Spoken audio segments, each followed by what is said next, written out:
پیارے بھائیوں، یہ ہمارا اور آپ کا جو یہ مستقل درس قصے سے متعلق چل رہا ہے، اور ہر ہفتے کوئی سچا قصہ اور اس سے ماخوذ درس و عبرت لیے جاتے ہیں۔ تو چونکہ یہ موقع حج کا ہے اور قربانی کا ہے، اس لیے حج سے متعلق ایک عجیب اور غریب قصہ میں آپ کے سامنے رکھنا چاہتا ہوں۔ دیکھیں، سب سے پہلے تو ہمیں اس بات کو سمجھنا چاہیے کہ حضرت ابراہیم علیہ السلام نے جب اس گھر کی تعمیر کی، یا جب حضرت نے پیارے بچے اور عزیز بیوی کو حضرت ابراہیم علیہ السلام نے خانہ کعبہ کے پاس لا کے ٹھہرایا، تو اس وقت اللہ تبارک و تعالیٰ سے ایک دعا کی تھی۔ دعا کے الفاظ قرآن مجید سورہ ابراہیم میں اس طریقے سے منقول ہیں کہ ربنا انی اسکنت من ذریتی بواد غیر ذی زرع عند بیتک المحرم، اے اللہ تبارک و تعالی، ہم نے اپنی ذریت کے ایک حصے کو، اس لیے کہ ساری ذریت کو نہیں، اس لیے کہ کچھ ذریت آپ کی فلسطین میں بھی تھی، تو انی اسکنت من ذریتی، ہم نے اپنے ذریت کے ایک حصے کو تیرے گھر کے پاس، قابل احترام گھر کے پاس، ایک ایسی وادی میں لا کر کے ہم نے ٹھہرا دیا ہے، انہیں بسا دیا ہے جہاں پر کوئی کھیتی نہیں ہے۔ اس کا مقصد کیا ہے؟ ربنا لیقیموا الصلاۃ، اے اللہ تبارک و تعالیٰ، تاکہ وہ لوگ نماز قائم کریں۔ لہذا کیا ہے؟ فجعل افئدۃ من الناس تہوی الیہم، اے اللہ تبارک و تعالیٰ، لوگوں کے دلوں کو ان کا مشتاق بنا دے، لوگوں کے دلوں کو ایسا بنا دے کہ ان کی طرف کھچ کر کے چاروں طرف سے آ جائیں، اور ہر قسم کے پھل سے اے اللہ تبارک و تعالیٰ انہیں روزی عطا فرما، تاکہ وہ تیرا شکر ادا کریں۔ اس دعا کو اللہ تبارک و تعالیٰ نے قبول فرمایا۔ اسی لیے آپ دیکھیں گے کہ چونکہ یہ دعا ایک سچے دل سے نکلی تھی، لہذا اس کا اثر اس زمانے ہی سے لے کر کے آج تک باقی ہے۔ دنیا کے گوشے گوشے، چپے چپے، کونے کونے میں سے اہل ایمان اس گھر کا رخ کرتے ہیں، بلکہ یہاں تک صورتحال ہوتی ہے کہ بعض لوگ تو اس کے خواہش مند رہا کرتے ہیں کہ وہ اپنا سب کچھ قربان کر دیں اور اللہ تبارک و تعالیٰ کے اس گھر کو دیکھنے کا انہیں شرف حاصل ہو جائے۔ میں آج کی مجلس میں ایک دور دراز مسلمانوں کے جو ملک ہیں، ان میں دور ترین ملکوں میں سے ایک ملک سے چند حاجیوں کا قصہ نقل کرنا چاہتا ہوں کہ وہ کس طریقے سے دور دراز کا سفر کر کے اللہ تبارک و تعالیٰ کے گھر پہنچنے کا انہوں نے ارادہ کیا۔ یہ ملک جامبیا یا غامبیا کے نام سے جانا جاتا ہے، اور یہ افریقہ کا جو مغربی علاقہ ہے اس کا سب سے آخری ملک ہے۔ اس کے بعد بحر اٹلانٹک پڑ جاتا ہے، پھر اس کے بعد آگے جائیں گے تو وہ امریکہ کے بعد علاقے پڑیں گے۔ گویا اس طریقے سے سمندر پر سب سے آخری ملک ہے یہ۔ اس ملک کا دارالحکومت بانجول ہے۔ میں گوگل کی مدد سے دیکھنے لگا تو ریاض سے اس کی دوری تقریباً 6500 کلومیٹر ہے، اور یہ دوری جو رکھی گئی ہے، ظاہر بات ہے وہ ایئر کی بنیاد پر، یعنی جہاز کا جو راستہ اس کی بنیاد پر رکھی گئی۔ اور اگر آپ یہ دیکھیں کہ جو بری سفر ہوا کرتا تھا، خشکی کا سفر، وہ کتنا دور پڑے گا، اس لیے کہ راستے میں پہاڑ بھی پڑیں گے جس پر چلنا مشکل ہوگا، جنگل پڑیں گے جس سے گزرنا مشکل ہوگا، وہ تو خاص راستے بسا اوقات بہت گھوم کر کے آنا پڑتا تھا۔ تو اگر اس طرح سے حساب لگائے تو کتنی دوری ہو جائے گی۔ وہاں کے ایک حاجی صاحب، حاجی عثمان دابو، شیخ عثمان دابو رحمہ اللہ کا قصہ بڑے معتبر ذرائع سے مجھ تک پہنچا ہے، اور جو لوگ دیکھنا چاہیں، لندن سے جو ایک پرچہ نکلتا البیان، اس میں ایک صاحب لکھنے والے تھے عبد الرحمن السویان، اور ان کا ایک عنوان رکھتے تھے منتدى الدعویہ۔ اس میں انہوں نے اس واقعے کو نقل کیا اور خود ان حاجی صاحب سے وہ مل کر کے آئے ہیں، ان کے گھر گئے ہیں، اس لیے میں اس قصے کو نقل کر رہا ہوں۔ تو پہلی چیز تو یہ ہے کہ آخر دوسری بات سنیے کہ یہ واقعہ آج سے تقریباً 70 سال پہلے کا ہے، آج کا نہیں ہے۔ 70 سال پہلے اس ملک سے 5 آدمی ایک ساتھ مکہ کے لیے روانہ ہوئے ہیں۔ راستے کا اکثر سفر انہوں نے پیدل طے کیا ہے۔ کچھ تھوڑی سی جگہ ملی ہوگی جہاں بعض جانوروں پر، گدھے ہیں، ان چیزوں پر سواری کا انہیں موقع ملا ہوگا، ورنہ جدہ کے کنارے تک، یعنی اس طرف سوڈان کو لے لیا، وہاں سے جدہ کا کنارہ پڑتا ہے، وہاں تک یہ لوگ پیدل آئے، پھر وہاں سے سمندر کا سفر کیا ہے۔ لیکن اب یہاں پر ایک سوال پیدا ہوتا ہے کہ آخر ان لوگوں نے یہ سفر کیوں کیا؟ ہر آدمی کے ذہن میں یہ خیال پیدا ہوگا کہ اللہ تعالیٰ نے حج انہی لوگوں پر فرض کیا ہے جو جن کے پاس استطاعت ہے، اور یہ لوگ جو پیدل چل سکتے تھے، بلکہ یہ سفر 2 سال میں انہوں نے طے کیا، 1 سال میں نہیں۔ اس سفر کو 2 سال میں انہوں نے طے کیا ہے، تو آخر انہوں نے یہ سفر کیوں کیا؟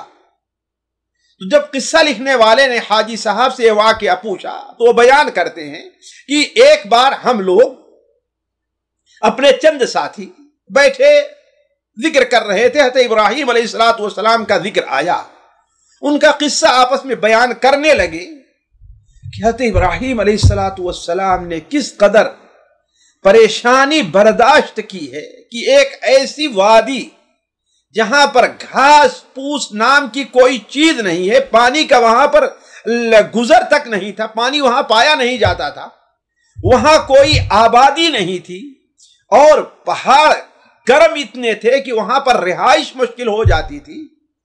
آخر حضرت ابراہیم علیہ السلام نے اپنی بیوی اور بچوں کو کس طرح سے یہاں لا کر کے آباد کیا۔ تو ہم لوگ پڑھ رہے تھے تو ہم میں سے ایک ہمارے ساتھی نے کہا جذبات میں آ کر کے کہ ساتھیو ابھی ہم لوگ جوان ہیں، ہر آنے والا وقت جو ہے ہماری جوانی میں جب آنے والے دن ہماری جوانی ڈھلتی نظر آئے گی۔ حضرت ابراہیم علیہ السلام نے اتنے چھوٹے بچے کو یہاں پر لا کر کے آباد کیا، اپنی بیوی کو آباد کیا، تو اگر ہمارا انتقال ہو گیا اور ہم لوگ اس گھر تک نہ پہنچ سکے تو اللہ تبارک و تعالیٰ کے سامنے ہم کیا منہ دکھائیں گے، کیا عذر پیش کریں گے؟ کہا اس نے بات کی، ہمارے جذبات کو ابھارا، پھر اس کے بعد کھڑے ہو کر کہتا ہے کہ آخر اب تاخیر کیوں ہے؟ چنانچہ وہ کہتے ہیں کہ ہم 5 آدمی گھر سے نکل پڑے، ہمارے پاس صرف 1 ہفتے کا توشہ تھا، کھانا تھا، 1 ہفتے کے لیے تھا بس۔ ہمارا اصل مقصد چونکہ بیت اللہ کا حج کرنا تھا، لہذا راستے میں ہمیں جو پریشانیاں آئیں، تنگیاں آئیں، مصیبتیں آئیں، ہم نے اس کا جو سامنا کیا ہے اسے بڑی آسانی سے جھیلا۔ لیکن اگر سچ پوچھئے تو ان تنگیوں اور پریشانیوں کا علم اللہ تبارک و تعالیٰ کے علاوہ کسی کو نہیں۔ کہا کہ ہم لوگوں پر بسا اوقات ہمیں ایسا بھوک کا سامنا کرنا پڑا ہے کہ گویا موت ہمارے سامنے نظر آ رہی تھی۔ کتنی راتیں تو ہم نے ایسی گزاری ہیں کہ چاروں طرف سے درندوں کے آواز کرنے کی آواز آ رہی، درندوں کے بولنے کی، اور خوف سے ہماری پلک بھی نہیں جھپک رہی۔ کہا بعد ایسے علاقوں میں بھی ہمیں رہنا پڑا کہ ڈاکوؤں کے خوف سے ہم نے اس طرح رات گزاری ہے کہ خوف و ہراس ہر طرف سے ہمیں گھیرے ہوئے تھا۔ راستے میں ہمیں جو مصائب پیش آئے ہیں ان میں سے بعد کا ذکر انہوں نے کیا۔ کہا مثال کے طور پر حاجی عثمان کہتے ہیں کہ ایک جگہ پر ایک زہریلے جانور نے مجھے ڈس لیا تھا، جس کی وجہ سے مجھے سخت بخار آیا، بہت سخت درد ہوا مجھے، حتیٰ کہ میرے لیے چلنا مشکل ہو گیا، میں سو بھی نہیں سکتا تھا، یہاں تک محسوس ہوا کہ شاید اب موت نظر آئے گی، موت ہمارے سامنے نہ۔ ایسے موقع پر میرے ساتھیوں نے مجھے ایک درخت کے نیچے بٹھا دیا، اور اپنے آبادی کی طرف کچھ کام کرنے چلے گئے. کہا کہ اس درمیان میں شیطان اور میرا جو نفس امارہ ہے، نفس نے ملامت کیا اور شیطان نے وسوسہ ڈالا کہ عثمان یہ بتاؤ کہ حج اس پر فرض ہے جو صاحب حیثیت ہو. آخر جب تمہارے اوپر حج فرض نہیں ہے تو تم اس قدر تکلیف اور پریشانی کیوں برداشت کر رہے ہو؟ اللہ نے تمہیں جس چیز کا مکلف نہیں بنایا ہے وہ کیوں تم یہ مصیبتیں جھیل رہے ہو؟ لہذا واپس چلے چلو. کہا کہ ہم نے عزم کر لیا کہ ہمیں واپس جانا ہے. ہمارے ساتھی شام کو جب کچھ کما کر کے لے کر کے آئے تو ان میں سے ایک بڑا سمجھدار ساتھی تھا. اس نے مجھے جب غمزدہ دیکھا، میری طرف دیکھا، میری خیریت دریافت کی، تو ہم نے جلدی سے اپنے آنکھوں سے آنسو صاف کیا اور ہم نے کہا کہ کچھ نہیں ہے. لیکن اس نے میری کیفیت کو محسوس کر لیا. اس نے کہا کہ اٹھو، سب کچھ چھوڑو، اٹھو، وضو کرو اور 2 رکعت نماز پڑھو، اللہ تبارک و تعالی انشاءاللہ خیر کرے گا. چنانچہ اس کے کہنے پر میں اٹھا، 2 رکعت نماز پڑھی اور اس نے مجھ سے کہا تھا کہ اللہ تعالیٰ فرماتا ہے وَاسْتَعِينُوا بِالصَّبْرِ وَالصَّلَاةِ وَإِنَّهَا لَكَبِيرَةٌ إِلَّا عَلَى الْخَاشِعِينَ. صبر کر کے اور نماز پڑھ کر کے اللہ تعالیٰ کی مدد حاصل کرو. تو کہا چنانچہ جب ہم نے وضو کیا، وضو کر کے ہم نے نماز پڑھی تو الحمدللہ میری وہ کیفیت جاتی رہی. کہا اسی طریقے سے ایک بار ہم لوگ جو 5 آدمی کا ہمارا قافلہ چل رہا تھا، بڑی تکلیفیں ہم نے برداشت کی، بڑی مصیبت بڑی جھیلی، حتیٰ کہ راستے میں ہمارے 3 ساتھی ہمارا ساتھ چھوڑ گئے، یعنی ان کا انتقال ہو گیا. قبل اس کے کہ وہ اللہ کے گھر تک پہنچیں، وہ جا کر کے اللہ تبارک و تعالی سے وہ مل گئے. ان میں سے ہمارا تیسرا ساتھی جو تھا اور جو سب سے زیادہ اس بارے میں نشید تھا اور ہمیں سب سے زیادہ جذبات دلاتا تھا، جب اس کا انتقال ہونے لگا تو اس نے مجھے بلا کر کے کہا کہ جاؤ، اگر تم پہنچ جاتے ہو اللہ تبارک و تعالیٰ کے پاس تو اللہ تبارک و تعالیٰ سے کہنا کہ اے اللہ تبارک و تعالیٰ، میں تیری ملاقات کا، تیرے گھر پہنچنے کا بڑا مشتاق تھا، لیکن تیری اگر یہی مرضی ہے تو اے اللہ تبارک و تعالیٰ تو میرے اس سفر کو قبول فرما اور مجھے اور میری والدہ کو جنت میں نبی کریم صلی اللہ علیہ وسلم کے ساتھ عطا فرما. کہا جب تیسرا ساتھی میرا ساتھ چھوڑ گیا تو مجھے بہت غم لاحق ہوا، مجھے بڑی فکر لاحق ہوئی. اب مجھے خوف لاحق ہوا کہ کہیں ایسا نہ ہو کہ مسجد حرام پہنچنے سے پہلے میری وفات بھی واقع ہو جائے. چنانچہ اللہ کا کرنا یہ کہ ہم 2 ساتھی باقی رہ گئے تھے اور دونوں افریقہ کے مشرقی ساحل سے ہم سواری پر بیٹھے اور جدہ پہنچ گئے. جدہ پہنچنے کے بعد مجھے سخت تکلیف ہوئی اور سخت بخار لاحق ہو گیا. میری طبیعت اتنی بگڑ گئی کہ اب مجھے لگتا تھا کہ اب میں مکہ مکرمہ پہنچنے سے قبل ہی اس دنیا سے رخصت ہو جاؤں گا. چنانچہ ہم نے اپنے ساتھی کو یہ وصیت کی کہ اگر میرا انتقال ہو جائے تو مجھے میرے احرام ہی میں کفنانا اور جہاں تک ہو سکے مجھے مکہ کے قریب لے جا کر کے دفن کرنا. جتنا تم سے ہو سکے کہ مکہ کے قریب لے کر کے، آج سے 70 سال پہلے کا معاملہ ہے ساتھیوں، آج کے وسائل یہ نہیں تھے. مجھے مکہ کے قریب دفن کرنا، شاید کہ اللہ تبارک و تعالی مجھے اللہ تبارک و تعالی نیک بندوں میں شمار کرے. علی کل حال شیخ عثمان دابو بیان کرتے ہیں کہ جدہ میں چند دن تک ہم ٹھہرے، وہاں سے مکہ کے لیے روانہ ہوئے. اب ہماری نبض تیز چل رہی تھی، چہرے سے خوشی کے آثار ظاہر تھے، شوق و محبت ہمیں دھکے دے رہی تھی، یہاں تک کہ ہم مسجد حرام پہنچ گئے۔ راوی بیان کرتے ہیں یہاں تک پہنچنے کے بعد حاجی عثمان کی آواز بھر گئی، آنکھوں میں ان کے آنسو آ گئے اور کہنے لگے اللہ کی قسم جتنی خوشی مجھے اس وقت ملی ہے جب ہم نے خانہ کعبہ پر اپنی نظر ڈالی ہے، اتنی خوشی نہ ہمیں اس سے پہلے کبھی ملی تھی نہ اس کے بعد کبھی ملی ہے۔ جو سکون اور جو لذت مجھے اس وقت حاصل ہوئی ہے نہ مجھے کبھی ملی ہے اور نہ کبھی شاید اب ملے۔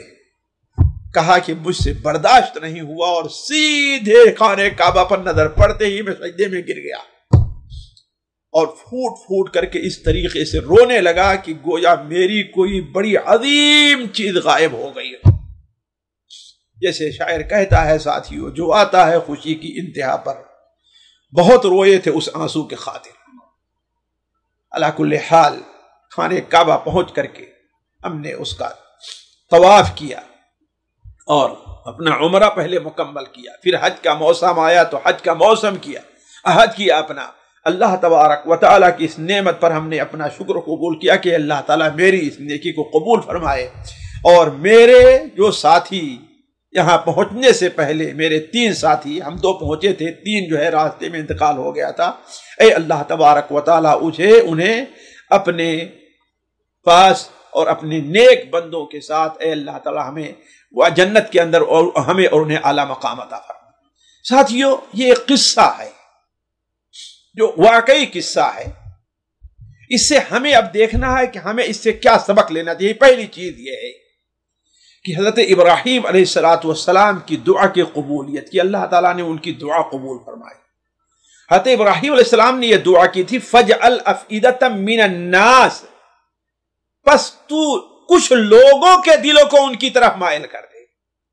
اگر حضرت ابراہیم علیہ السلام یہ کہے ہوتے اللہ تعالیٰ لوگوں کے دلوں کو، تو علماء کہتے ہیں کہ آج حرم تک کسی کو حرم میں پہنچنے کے لیے کتنے لوگوں کو توفیق نہ ملتی، اس لیے کہ جگہ ہی نہ ہو پاتی اگر سارے لوگ اس طرف متوجہ ہو جاتے تو یہ جی دیکھیے کہ آج شاید ہی کوئی مومن ہو جس کے دل میں کچھ بھی ایمان ہے وہ اس گھر تک پہنچنے کی خواہش نہ رکھتا، اور اگر نہیں رکھتا ہے تو شاید اسے اپنے ایمان کا محاسبہ کرنا چاہیے۔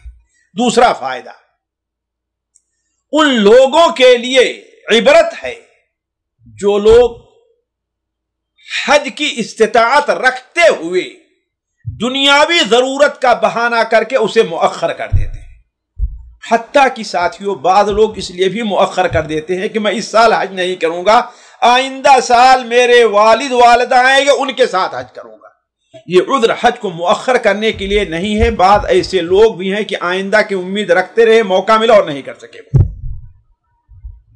اسی لیے ہمارے نبی صلی اللہ علیہ وسلم مر اراد الحج فلیتعجل، جو شخص حج کا ارادہ کرتا ہے اسے جلدی حج کرنا چاہیے، اس لیے کہ ہو سکتا ہے انسان بیمار ہو جائے، اس کے وسائل ختم ہو جائیں، یعنی سواری جو ہے اس کی ضائع ہو جائے، یعنی وسائل ختم ہو جائیں، وَتُعْرَضُ لَهُ الْحَاجَةُ، اور اسے کوئی ضرورت پیش آ جائے۔ تیسرا فائدہ ساتھیوں، حج تو فرض ہے صرف اسی شخص پر جو صاحب استطاعت ہے۔ اگر استطاعت نہیں ہے تو اس کے اوپر حج فرض نہیں ہے، لیکن اگر اس کے لیے کوئی شخص حج کرتا ہے لیکن اس سے اس کو کسی بڑی ذمہ داری کا میں کوتاہی نہیں ہو رہی ہے، یعنی ایک شخص ہے اس کے 4-5 بچے ہیں، ان کے کھانے پینے کا کوئی سامان نہیں ہے اور چھوڑ کر کے حج کرنے آ گیا، نہیں، ان کے لیے چھوڑ رہا ہے، یا ابھی اکیلا ہے، شادی نہیں ہوئی ہے، یا اس کے حج پر جانے کی وجہ سے بچوں کے کھانے پینے ان کی تربیت میں کوئی کوتاہی نہیں ہے، پھر بھی اگر کوئی آدمی استطاعت نہ ہونے کے باوجود حج کرتا ہے تو اس کا حج نہ صرف صحیح بلکہ اللہ تعالیٰ کے نزدیک قابل قدر ہے۔ وَأُولَئِكَ كَانَ سَعْيُهُمْ مَشْكُورًا، یہی لوگ ہیں جن کی کوششوں کی قدر دانی کی جائے گی۔ چوتھا فائدہ ساتھیوں، دین کے راستے میں تکلیفیں اور آزمائشیں آتی ہیں، جن سے نپٹنا ہر مومن کا فرض ہے، ہر مومن کا فرض ہے۔ کوئی بھی نماز پڑھتے ہیں اس کے لیے ہمیں تکلیف کرنی پڑے گی، بسا اوقات اپنا مالی نقصان کرنا پڑے گا، بسا اوقات اپنی نیند قربان کرنی پڑے گی، بسا اوقات اپنا کوئی اور بھی نقصان کرنا ہوگا، لیکن ان تکلیفوں اور نقصان کا بہانہ بنا کر کے کسی شخص کے لیے یہ جائز نہیں ہے کہ وہ اپنے واجب جو اس کی عبادت ہے اس کے اندر کوتاہی کرے۔ پانچواں فائدہ، نفس اور شیطان مومن بندے کو ہمیشہ راہ حق سے روکنا اور بھٹکانا چاہتے، اور مشکل یہ ہے کہ بہت سے لوگ اسے محسوس نہیں کرتے۔ اللہ تعالیٰ فرماتا ہے الشیطان یعدکم الفقر ویأمرکم بالفحشاء واللہ یعدکم مغفرۃ منہ وفضلا واللہ واسع علیم۔ شیطان تمہیں فقر سے ڈراتا ہے، شیطان تمہیں بے حیائی کا حکم دیتا ہے، اور اللہ تبارک و تعالیٰ تم سے اپنی مغفرت کا اور بخشش کا وعدہ کرتا ہے۔ اسی لیے جو لوگ شیطان یا اپنے نفس کی پیروی کرتے ہیں، اللہ تعالیٰ فرماتا ہے ان سے بڑا گمراہ دنیا میں کوئی نہیں۔ وَمَنْ أَضَلُّ مِمَّنِ اتَّبَعَ هَوَاهُ بِغَيْرِ هُدًى مِّنَ اللَّهِ، جو شخص اللہ تبارک و تعالیٰ کی ہدایت کے بغیر اس سے اپنے نفس کے خواہشات کی پیروی کرتے ہیں، جیسے حاجی عثمان کو اتنا سفر کرنے کے بعد ان کا نفس اور شیطان کس طریقے سے انہیں روکنا چاہیے۔ چھٹی چیز ساتھیوں، چھٹا فائدہ ذرا غور کریں، نماز ایک مومن کے لیے مصائب میں بہترین معاون ہے۔ ایک مومن کو پریشانیوں سے نجات دینے والی چیز کیا ہے؟ نماز ہے۔ پریشانیوں کے وقت میں سکون اور اطمینان دینے والی چیز کیا ہے؟ نماز ہے۔ اسی لیے ہمارے نبی صلی اللہ علیہ وسلم جب کوئی آپ کو الجھن پیش آتی، کوئی اہم معاملہ پیش آتا، تو سب سے پہلے آپ نماز کا سہارا لیتے، جیسے ابو داؤد میں حضرت حذیفہ کی روایت ہے، آپ صلی اللہ علیہ وسلم نے کے بارے میں فرمایا کان اذا حزبہ امر صلی، جب آپ کو کسی کام کی فکر لاحق ہوتی تو آپ نماز کا سہارا لیتے، اور ہماری صورتحال یہ ہے کہ ہمیں کوئی پریشانی لاحق ہو تو نماز چھوڑ دیا کرتے۔ اس کا مطلب یہ ہے کہ ہمارے ایمان کے اندر بڑی کمی ہے، تبھی تو اللہ نے فرمایا واستعینوا بالصبر والصلاۃ۔ ساتواں فائدہ، اچھے اور سچے ایمان والے وہی ہیں جو مشکل وقت میں آپ کا ساتھ دیں اور دین پر ثابت قدم رہنے کی تلقین کریں۔ جو آدمی آپ کو دین سے دور رکھنا چاہے، آپ روزہ رکھنا چاہیں لیکن وہ اس کے لیے بہانے آپ کو بنانا شروع کر دیں، آپ جماعت سے نماز پڑھنا چاہیں لیکن وہ نماز پڑھنے آپ کو کوئی دوسری راہ آپ کے لیے نکالنا چاہے، آپ سود نہ لینا چاہیں لیکن وہ کیا ہوتا ہے، سارے لوگ بغیر اس کی آج کہاں کام چل پاتا ہے، بغیر ہم سود کے کوئی کام ہی نہیں کر سکتے، یعنی کوئی، تو ایسا شخص کبھی بھی آپ کا سچا مومن نہیں، سچا ساتھی نہیں، حقیقی ساتھی نہیں۔ یہ دنیا میں اگرچہ بظاہر آپ کی بھلائی کر رہا ہے لیکن حقیقت میں یہ آپ کا دشمن ہے۔ وہ سچا ساتھی وہی ہے جو آپ کو خیر کی طرف آپ کی توجہ دلائے، جیسے حاجی عثمان کو اس ساتھی نے کیا کہا، ٹھیک ہے بھائی تم عاجز آ گئے تو واپس چلے جاؤ، ہم لوگ یہی کہتے، لیکن اس نے کیا کہا، نہیں، اللہ سے مدد مانگو، جس کام کے لیے نکلو وہ خیر کا کام ہے، اس میں تمہارے لیے فائدہ ہے۔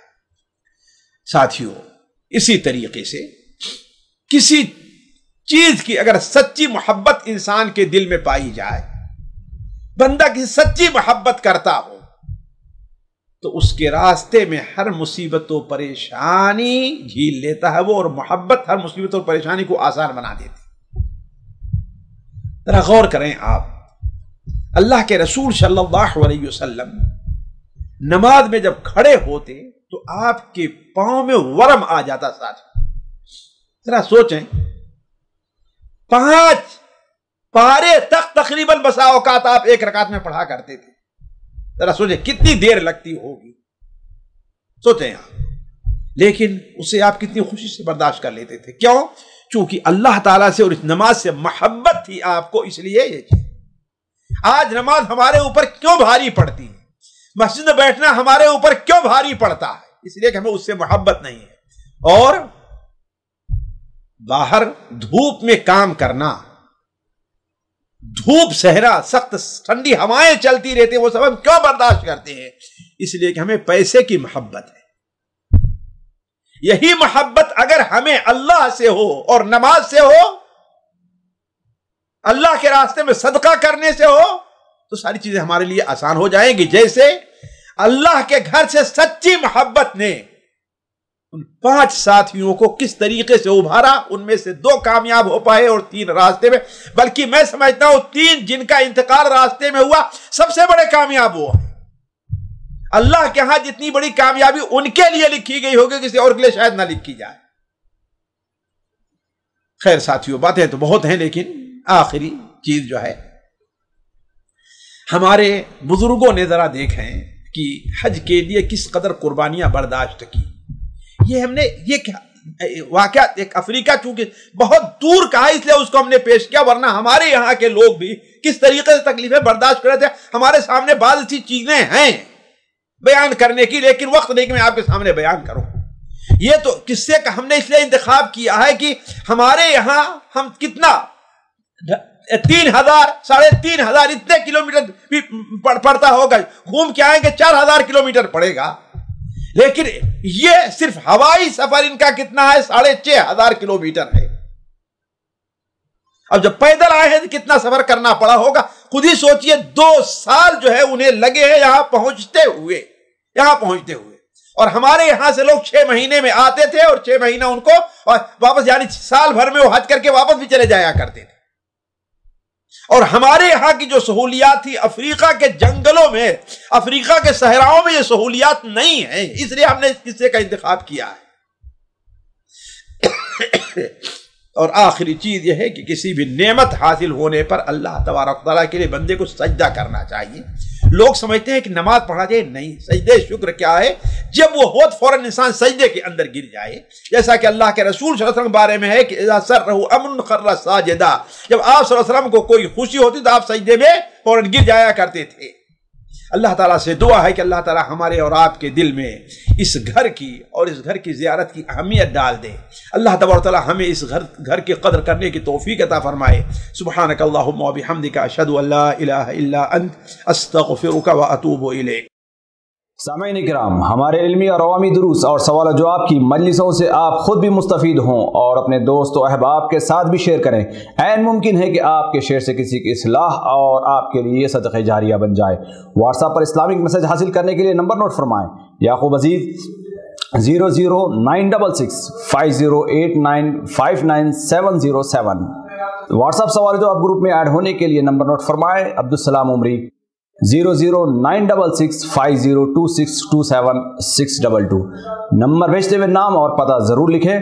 اسی طرح ہمارے یوٹیوب چینل اسلامی دعویٰ کو ضرور سبسکرائب کریں تاکہ ہماری ہر نئی اور اہم ویڈیو کی اطلاع آپ کو فوری حاصل ہو جائے۔ تمام دروس، مقالات اور سوال و جواب سیریز کے لیے ہماری مشہور ویب سائٹ www.islamidawah.com کا مشاہدہ کرتے رہیں۔ السلام علیکم ورحمۃ اللہ وبرکاتہ۔